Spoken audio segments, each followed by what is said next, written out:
The Switch 2 is only a few months away. Nintendo just held its big presentation introducing the key features and upcoming games, which came with a few neat surprises. If you didn't have time to watch the entire hour, here's a quick 5-minute recap filling you in on the main points. Starting with the hardware.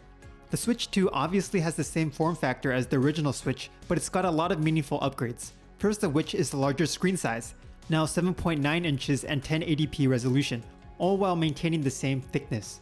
The Joy-Cons now click into place, and the new and improved dock will be able to display up to 4K.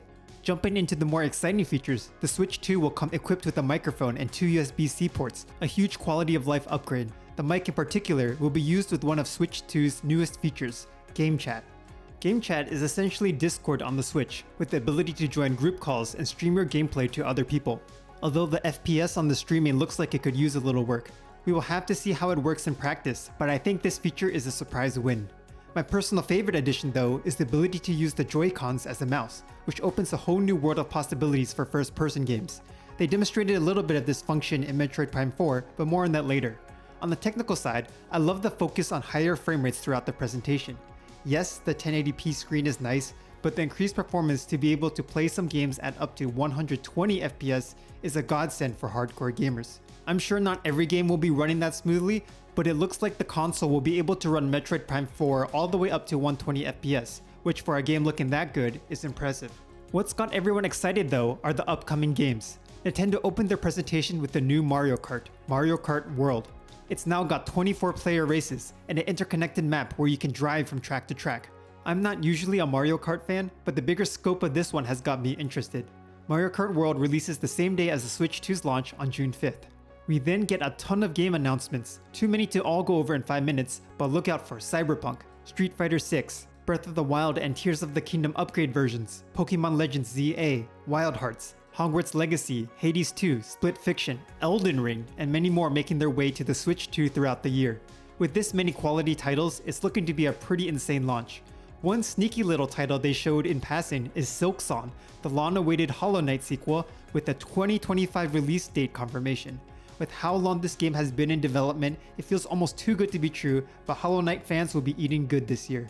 The game I'm most excited for is Metroid Prime 4, which they showed more gameplay. The game looks beautiful. You'll be able to use the Joy-Con as a mouse and run the game up to 120 FPS in performance mode, a huge W in my books. It will have both Switch 1 and Switch 2 versions, so those who don't upgrade to the Switch 2 right away will still be able to enjoy it, just not at 120 FPS. One of the biggest surprises that caught a lot of people off guard is the new FromSoft game announcement, The Duskbloods.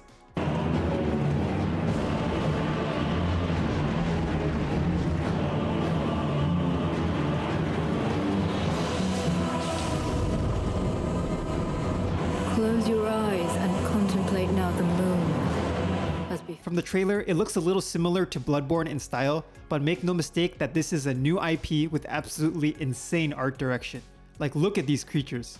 I heard it will be a PvPvE game similar to the upcoming Night Rain, so I'm a little disappointed it's not going to be a standard Souls experience, but FromSoft hasn't missed yet. Nintendo wrapped up the presentation with 2 first-party entries I don't think anyone saw coming. We've got Kirby Air Riders, the sequel to the GameCube game Kirby Air Ride that found niche success. It will be directed by Sakurai, the creator of Smash and Kirby himself, so I'm excited to see what he has cooking. Last but not least, we have a new 3D Donkey Kong game.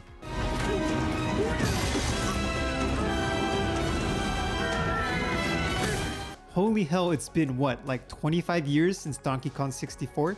It's colorful, animated, and is looking to be so much fun. Donkey Kong is now in his updated design from the Mario movie, which I'm not sure if I love just quite yet, but this is looking to be the marquee game for the Switch 2's release.